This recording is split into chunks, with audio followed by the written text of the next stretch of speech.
Hello friends, welcome back to our channel. So friends, आज का जो हमारा टॉपिक है वो है पूर्ति के नियम की मान्यताएं। पूर्ति का नियम मैं आपको अपनी पहली वीडियो में बहुत अच्छे से समझा चुकी हूँ। आज हम पढ़ेंगे assumptions of law of supply.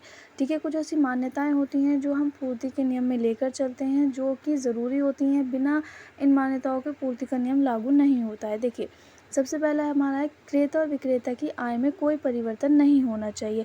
यानी कि जो आप वस्तु खरीदने वाला है और जो वस्तु बेचने वाला है, क्रेता वस्तु खरीदने वाला, विक्रेता होता है जो वस्तु बेचता है। ठीक है, इन दोनों की आय में परिवर्तन नहीं होना चाहिए। मान लीजिए आप क्रेता हैं, अगर आपकी आय में परिवर्तन होता है, आपकी आय ज़्यादा हो जाती है, आपकी आय कम हो जाती है, तो क्या होगा, इससे मांग पे इफेक्ट पड़ेगा। और जब मांग पे इफेक्ट पड़ेगा तो उस चीज़ की सप्लाई पे, उसकी पूर्ति पे इफेक्ट पड़ेगा। ये विक्रेता हैं, यानी कि आप मान लीजिए कुछ बेच रहे हैं, आपकी आय में कुछ परिवर्तन होगा तो आप क्या करेंगे, आप पूर्ति कम करेंगे, यानी कि उस माल को कम खरीदेंगे, या फिर उस माल को अगर आपकी आय ज़्यादा हो जाएगी तो आप उस माल को ज़्यादा खरीदेंगे। तो क्या होगा, आपकी आय स्थिर रहनी चाहिए, परिवर्तन नहीं होना चाहिए। क्रेता विक्रेता की रुचि तथा पसंद में कोई परिवर्तन नहीं होना चाहिए। देखिए, जो बेचने वाला है और जो ख़रीदने वाला है, दोनों की रुचि सेम होनी चाहिए। अगर मान लीजिए दोनों की रुचि में परिवर्तन होता है तो क्या होगा, उससे सप्लाई नहीं होगी, आपकी चीज़ नहीं बिकेगी, जो ख़रीदने वाला है वो चीज़ ख़रीदेगा नहीं। तो इसलिए आपकी रुचि और पसंद में परिवर्तन नहीं होना चाहिए। ठीक है। थर्ड पॉइंट है, उत्पत्ति के साधनों की कीमत स्थिर रहनी चाहिए। इसका मतलब ये है कि आप जिन साधन से उत्पादन कर रहे हैं उनकी कीमत स्थिर रहनी चाहिए। अगर मान लीजिए उनकी कीमत ऊंची हो जाएगी या कम हो जाएगी तो इससे क्या होगा, आपकी सप्लाई पे, आप जिस चीज़ का उत्पादन कर रहे हैं उस पर फ़र्क पड़ेगा। कीमत में थोड़ा परिवर्तन होने से पूर्ति में भी परिवर्तन होना चाहिए।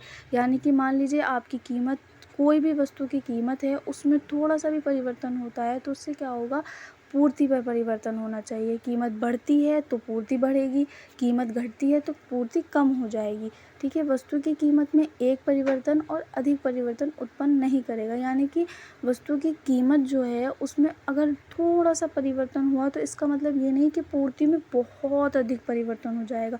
अगर मान लीजिए वस्तु की कीमत घट गई तो इसका मतलब ये नहीं है कि पूर्ति बिल्कुल ख़त्म हो जाएगी, नहीं। या वस्तु की कीमत बढ़ गई तो इसका मतलब ये नहीं कि विक्रेता जो उत्पादक है वो बहुत ज़्यादा सप्लाई करेगा, नहीं। तो इसलिए उसकी वस्तु की कीमत में एक परिवर्तन होने से अधिक परिवर्तन उत्पन्न नहीं हो करेगा। सो फ्रेंड्स, ठीक है, अब हमारा जो नेक्स्ट टॉपिक है वो है पूर्ति के नियम के अपवाद, यानी कि exceptions of law of supply. ये डिमांड नहीं है, ये सप्लाई है, ये थोड़ा मिस्टेक हो गया था। ठीक है, तो अब हम पढ़ेंगे पूर्ति के नियम के अपवाद, यानी कि कुछ ऐसे एक्सेप्शंस होते हैं, कुछ ऐसे अपवाद होते हैं जहाँ पर पूर्ति का नियम क्या होता है, लागू नहीं होता है। देखिए, जैसे कि भविष्य में कीमत में अधिक कमी या वृद्धि की दशाओं में पूर्ति का नियम लागू नहीं होगा। पूर्ति जो होती है वो प्रेजेंट को देखकर होती है कि प्रेजेंट में किस चीज़ की कितनी मांग है, फिर उसके हिसाब से क्या होती है, पूर्ति होती है। उसके हिसाब से आप उस चीज़ का उत्पादन करते हैं, उस चीज़ की सप्लाई करते हैं।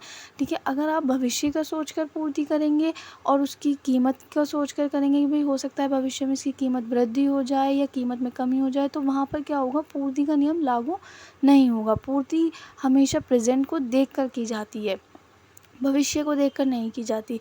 ठीक है।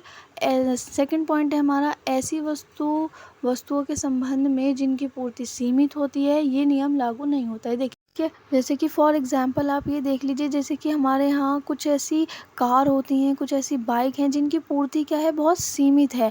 मतलब कि आप उससे जब उसकी मांग करेंगे या फिर आप उसे ऑर्डर देंगे कि भाई, या फिर आपको वो चीज़ पसंद है तो आप उस कार का या बाइक का ऑर्डर देंगे, तो फिर वो चीज़ आपकी बनकर जब आप पूर्ति जब ही होगी जब आप उसकी मांग करेंगे, वरना उसकी पूर्ति नहीं होगी। तो वहाँ पर क्या होता है, ये नियम लागू नहीं होता है, जिनकी पूर्ति सीमित होती है, जिनकी पूर्ति बहुत कम की जाती है।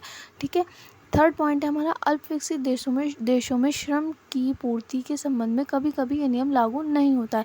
देखिए, अल्प विकसित वो होते हैं जो अभी विकास कर रहे हैं, विकासशील देश जिसे हम बोलते हैं, तो वहाँ पर क्या होता है, श्रम की पूर्ति के संबंध में कभी कभी नियम लागू नहीं होता। इसका मतलब ये है कि जब हम किसी भी चीज़ का उत्पादन करते हैं तो हमें श्रम की ज़रूरत होती है। ठीक है, लेकिन जब हमारी सप्लाई रुक जाती है या फिर हम सप्लाई कम कर देते हैं तो क्या करते हैं, हम अपना श्रम भी कम कर देते हैं। जो जैसे मान लीजिए आप किसी फैक्ट्री में फैक्ट्री में किसी चीज़ का उत्पादन कर रहे हैं तो क्या करेंगे, आप पूर्ति अगर कम कर देंगे तो क्या करेंगे, आप जो अपना श्रम है, जैसे मज़दूर है, लेबर है, वो हटा देंगे या कम कर देंगे। तो वहाँ पर क्या होता है, ये नियम लागू नहीं होता है। पूर्ति क्या होती है, निरंतर चलती रहनी चाहिए, स्टॉक में होनी चाहिए, ज़्यादा होनी चाहिए, तो वहाँ ये नियम लागू नहीं होता है। अगर आपको वीडियो अच्छी लगी हो तो like, subscribe and share. Thanks for watching.